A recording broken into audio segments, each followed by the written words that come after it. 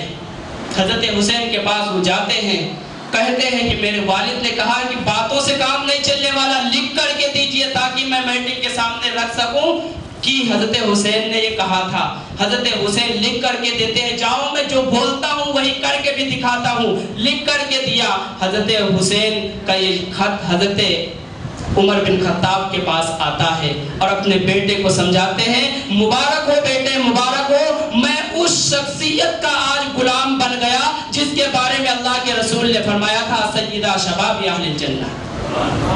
غلام بننے کے واسطے حضرت عمر بن خطاب نے جملہ کہا اور مرتے وقت سے پہلے آپ نے اپنے بیٹے کو اور حضرات شیخین کو، حضرات صحابہ کرام کو یہ وصیت کی تھی کہ یہ خط مبارک جب میں دنیا سے رخصت ہو جاؤں میرے سر کے نیچے رکھ دینا۔ یہ عظمت ہے حضرت حسین رضی اللہ تعالیٰ عنہ کی۔ ہم کیا سمجھے کہ حضرت حسین یوں ہی حضرت حسین ہو گئے؟ ارے دوستو، یہ ایک وقت وہ تھا کہ حضرت فاطمہ الزہرا کے گھر کے اندر کھانے کی کچھ چیزیں نہیں رہتی تھی۔ حضرت حسین، حضرت حسن رو رہے تھے، آپ صلی اللہ علیہ وسلم گزرے۔ حضرت ابو ہریرہ روایت کرتے فرماتے ہیں کہ جب وہ رونے کی آواز رسول اللہ نے سنی تو گھر کے اندر جاتے ہیں، پوچھتے ہیں بیٹی بچے رو کیوں رہے ہیں؟ بچے رو کیوں رہے ہیں؟ حضرت فاطمہ الزہرا نے کہا اس بنیاد پہ رو رہے ہیں۔ آپ نے فرمایا کہ ٹھیک ہے، اپنی لوبے اپنی زبان کو چوسنے کے واسطے دیا اور وہ چوس کر کے سو گئی۔ ایک وقت اور آیا، آپ نے فرمایا کہ اے فاطمہ ان بچوں کو رونے مت دیجیے گا، کیوں؟ ان بچوں کو آگے بہت تکلیفیں دیکھنی ہیں، ان بچوں کو آگے بہت ساری تکلیفیں دیکھتی ہیں، یہ بچے جب روتے ہیں تو میں محمد الرسول اللہ کو تکلیف ہوتی ہے۔ میرے عزیز بزرگوں اور دوستوں، آج مبارک محفل سجی ہے۔ اب میں اس واقعے کربلا کی طرف آپ کو لے کے جا رہا ہوں۔